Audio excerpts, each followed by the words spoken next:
তোমার কি মনে আছে কলকাতা? আমার সেই সবুজ পাসপোর্ট, সবুজ পাঞ্জাবি, মূল শিয়ালদা স্টেশনে সেদিন সীমান্তের ট্রেন থেকে ভিজতে ভিজতে নেমে জীবনে প্রথম জুতো পালিশওয়ালা দেখলাম। সেই আমার রোমাঞ্চ, আমার স্বপ্নের শহর, জীবনের সেই প্রথম ট্রাম গাড়ি, সেই প্রথম ফার্স্ট ক্লাস কলকাতা। তোমার প্রত্যেক বাড়ির ছাদে একটা করে পোষা মেঘ, প্রত্যেক জানলায় আলো অন্ধকারের রহস্যময়তা।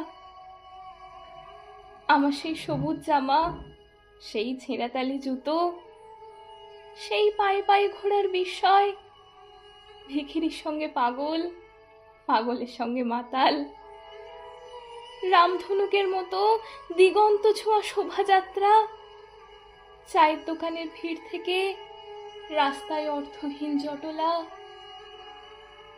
দুপুরবেলায় ঘূর্ণি হাওয়ায় শুকনো পাতা ছড়িয়ে পড়ে নিচে, রৌদ্রে বাঁকানো হাতির দাঁতের মতো ট্রাম লাইন কাউকে কোথাও পৌঁছে দেয় না। মধ্যে মধ্যে মনে হয় আমি আর তোমার সীমার মধ্যে নেই। আজ কোথাও নেই আমার সেই শহর, যেখানে দুই ল্যাম্পপোস্টের মধ্যে দিয়ে পেনাল্টি কিকে কে যেন শূন্যে পাঠিয়ে দেয় চাঁদের ফুটবল। গ্যালারিতে অস্পষ্ট ছায়াচ্ছন্ন মানুষেরা চেঁচিয়ে ওঠে, গোল গোল।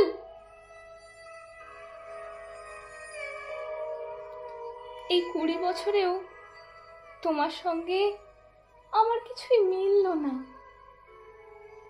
আমার ছেঁড়া স্বপ্ন, আমার শতচ্ছিন্ন কবিতার টুকরো, ময়লা কাগজের ঝোলায় ভবঘুরেরা 20 বছর ধরে প্রতিদিন কুড়িয়ে নিয়েছে।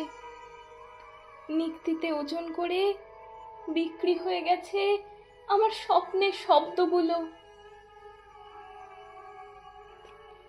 একটিও রহস্যের জানলা কেউ কোথাও খুলে দিল না। কোনো বাড়ির ছাদে মেঘের কাছাকাছি পৌঁছানো গেল না। শুধু শুধু জামার রং আর জুতোর নম্বর বদলে গেল।